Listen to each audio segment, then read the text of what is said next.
Bonjour à toutes et à tous et bienvenue sur Télé Djibouti pour suivre cette édition du 15h. Les titres de l'actualité de ce dimanche 11 août 2024. Le président de la République, Ismaël Omar Guelleh, a quitté ce dimanche matin le pays pour se rendre à Kigali, la capitale rwandaise. Également dans l'actualité de ce 15h, condamnation internationale après les frappes israéliennes meurtrières sur la bande de Gaza. Voilà pour les titres. Merci si vous nous rejoignez sur Télé Djibouti. Le chef de l'État, Ismaël Omar Guelleh, donc, a quitté aujourd'hui le pays pour se rendre à Kigali, la capitale rwandaise, où aux côtés d'une vingtaine de chefs d'État et de gouvernement, il prendra part plus tard dans la même journée d'aujourd'hui à la prestation de serment de son homologue réélu de ce pays, frère et ami, M. Paul Kagame. Un signe marque d'un événement festif étendu au plus grand nombre de citoyens rwandais. Cette cérémonie d'investiture du président Kagame aura lieu au stade national Amahoro de Kigali, qui a une capacité d'accueil estimée à environ 50 000 personnes. À en croire aux mesures d'embellissement supplémentaires adjointes à la capitale rwandaise et aux dispositions nouvelles consenties en faveur de la visibilité de ce pays, il y a tout lieu de penser que le Rwanda met amplement à profit cette cérémonie d'investiture de son président pour œuvrer à la réalisation d'un plus grand consentement international sur ses atouts phares et ses choix stratégiques de développement. Modèle de stabilité politique, le Rwanda force effectivement l'estime à travers sa proportion établie de faire dériver son essor économique au prolongement d'une gestion rigoureuse portée sur ses ressources et ses potentialités. Il doit donc sa réputation élogieuse, on parle du président Kagame, aussi à son attachement profond au principe d'appréhender l'œuvre de son développement à travers une plus grande ingéniosité et créativité de son patrimoine humain. Outre la participation à cette cérémonie d'investiture de l'homologue rwandais, le chef de l'État, Ismaël Omar Guelleh, mettra comme à l'accoutumée à profit ce déplacement à Kigali pour s'entretenir en marge avec les principaux responsables politiques de ce pays, amis, dont le président Paul Kagame. Une importante délégation comprenant notamment l'ambassadeur de Djibouti auprès de la République fédérale et démocratique d'Éthiopie, également ambassadeur de la République de Djibouti auprès de la République de Rwanda et représentant permanent du pays auprès de l'Union africaine, M. Abdi Mahmoud Haïbé, accompagne le chef de l'État dans le cadre de ce déplacement. Djibouti condamne avec la plus grande fermeté l'attaque meurtrière des forces israéliennes contre des civils désarmés qui se sont réfugiés dans une école de l'est de la ville de Gaza. Ce massacre s'ajoute à la longue liste des crimes commis par les forces d'occupation et le génocide perpétré contre la bande de Gaza dans un silence absolu de la part de la communauté internationale. Par conséquent, Djibouti exige une mission d'enquête internationale urgente sur le ciblage systématique des civils, des écoles et des centres abritant les personnes déplacées par les forces d'occupation. Djibouti appelle la communauté internationale à assumer ses responsabilités, en particulier le Conseil de sécurité, pour arrêter immédiatement cette agression violente d'Israël contre Gaza, mettre à terme aux attaques flagrantes de ces forces d'occupation, ainsi que les violations constantes et systématiques du droit international. Djibouti demande également des comptes aux responsables de l'État sioniste. Enfin, notre pays réitère sa position ferme en faveur de la cause palestinienne et les droits légitimes du peuple palestinien frère, en premier son droit à établir son propre État indépendant et souverain aux frontières du 4 juin 1967 avec Jérusalem-Est pour capitale. Ces condamnations sont unanimes au niveau international après la frappe israélienne meurtrière à Gaza. L'armée israélienne a indiqué samedi avoir éliminé au moins 19 terroristes du Hamas, alors que ce n'est pas des terroristes mais des combattants du djihad islamique dans un raid sur une école de Gaza abritant des déplacés. Ce qui a provoqué donc la mort de 93 Palestiniens. La défense civile du territoire. L'attaque a provoqué un tollé international après 10 mois de guerre dévastatrice dans le territoire palestinien. À la suite d'une enquête des services de renseignement, il peut être confirmé qu'au moins 19 du Hamas et du djihad islamique ont été éliminés. Autre actualité de ce 15h. Hier soir, donc à Djibouti, vers 18h, une pluie torrentielle s'est abattue sur la capitale, annonçant avec fracas le changement de saison.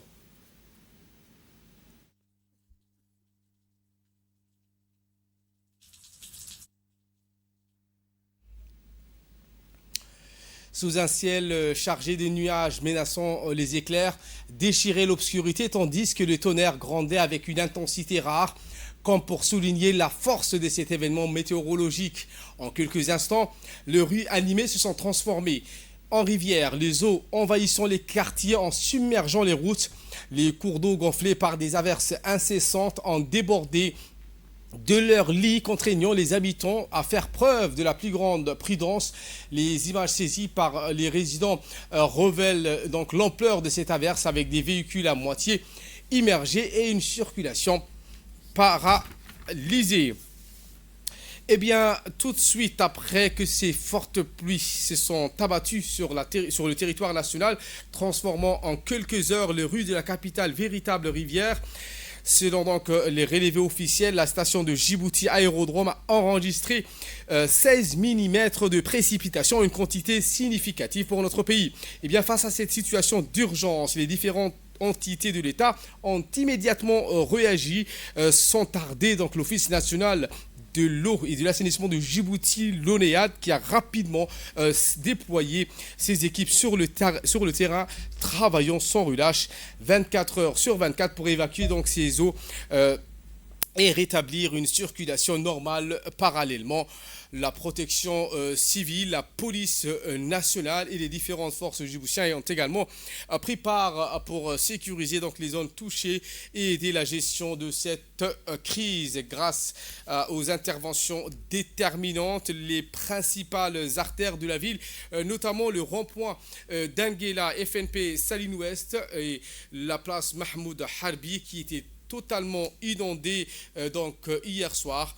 C'est progressivement dégagé. Les équipes de l'ONEAD ont donc mis en place des actions rigoureuses utilisant des pompes et d'autres équipements spécialisés pour assécher les zones les plus touchées.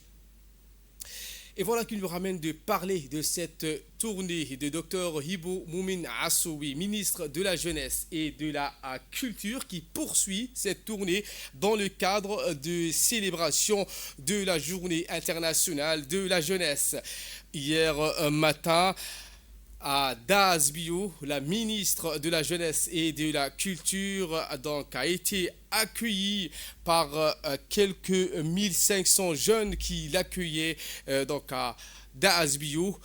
Et la préfète adjointe de la région d'Ali Chabier, en l'occurrence Saïda Wabri Assoué, le président de l'annexe RPP de Daasbio, le dynamique jeune Khadir Omar Dirir, responsable de la mobilisation de la population de ce village millénaire, était également présent pour accueillir Dr Hibo Moumin Assoué dans la localité de Daasbio. On note également la présence des parlementaires, des sages et des habitants de cette localité millénaire. D'emblée, les jeunes ont eu droit à des promenades à dos de dromadaire, un moment unique en son genre pour ces jeunes avides et de découverte. Par la suite, Dr Hibo Moumina Assoué a visité la célèbre grotte de Daasbio et ses peintures rupestres datant des temps anciens. Des visites du site médiéval et des anciennes ruines ont eu lieu, des moments fortement appréciés par les jeunes en découvrant les histoires derrière chacun de ces sites monumentales. Les forces de l'ordre et de sécurité, à savoir les éléments des forces armées djiboutiennes, la gendarmerie nationale et la police nationale assurent quotidiennement la sécurité de cet événement national. Rappelons que la célébration de la journée internationale de la jeunesse sera observée à Ali Sabié jusqu'au lundi 12 août avec l'accueil du préfet de la région, en l'occurrence Dr Salah Bonoïta. Notre équipe de reporters composée de Ahmed Hamad et de Mohamed Cher ont recueilli les réactions des jeunes. Je suis venu d'Itajora, voilà.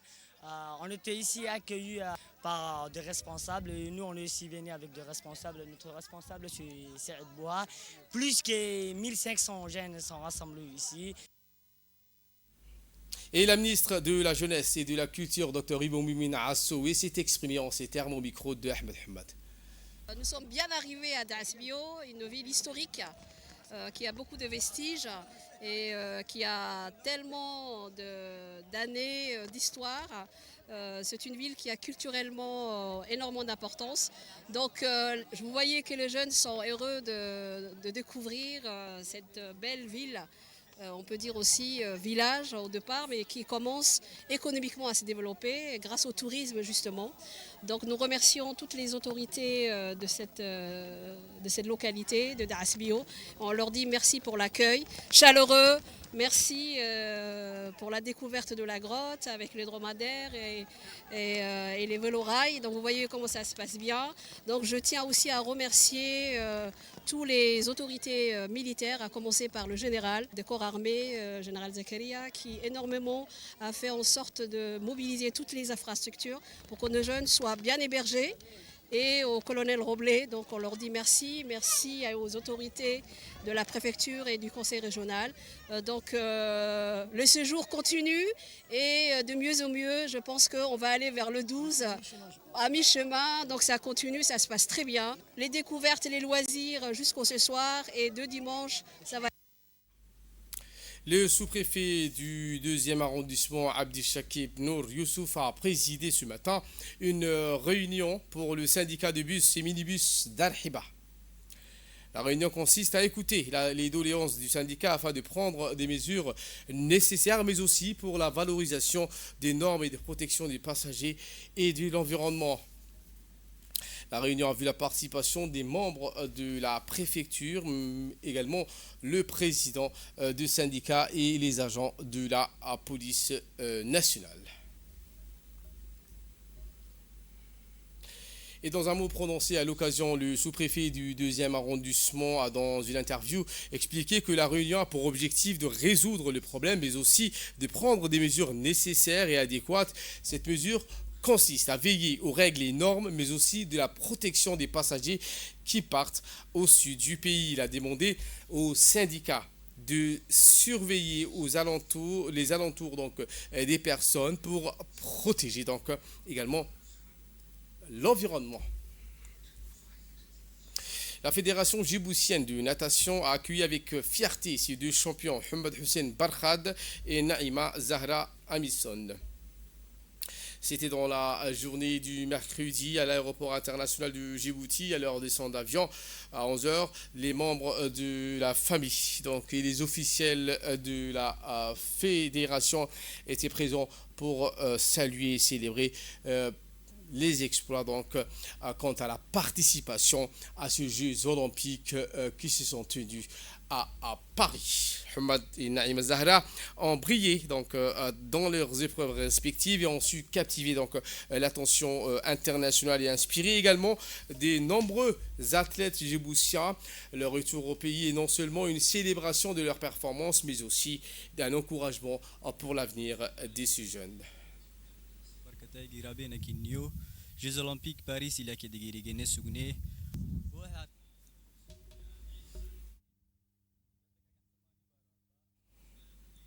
Écoutons à présent le président de la fédération djiboutienne de natation qui s'est exprimé donc juste après l'arrivée du jeune Hamad.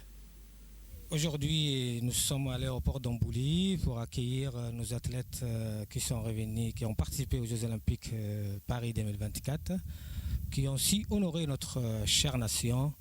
Alhamdulillah, tout s'est bien passé. Nous réitérons encore nos remerciements au président de la République qui a su ménager ses efforts pour honorer toutes ses participations ainsi que les athlètes.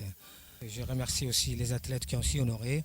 Je les encourage encore, ils sont jeunes, je les encourage encore à améliorer, Inch'Allah, et se préparer davantage à notre objectif pour les Jeux à venir, Inch'Allah. En nouvelle du monde, cette fois au Royaume-Uni, mobilisation contre la montée de l'extrême droite. Eh bien, une vague des manifestants s'est intensifiée en réponse à la montée inquiétante de l'extrême droite dans ce pays à travers les rassemblements qui sont multipliés pour contrer ces tendances inquiétantes et exprimer l'opposition à la violence xénophobe. Ce week-end, des milliers de personnes se sont mobilisées dans diverses villes pour dénoncer les attaques racistes et soutenir les réfugiés. Voilà pour l'essentiel de ce 15h. Merci à vous de nous avoir suivis et très bonne suite des programmes sur Télé Djibouti.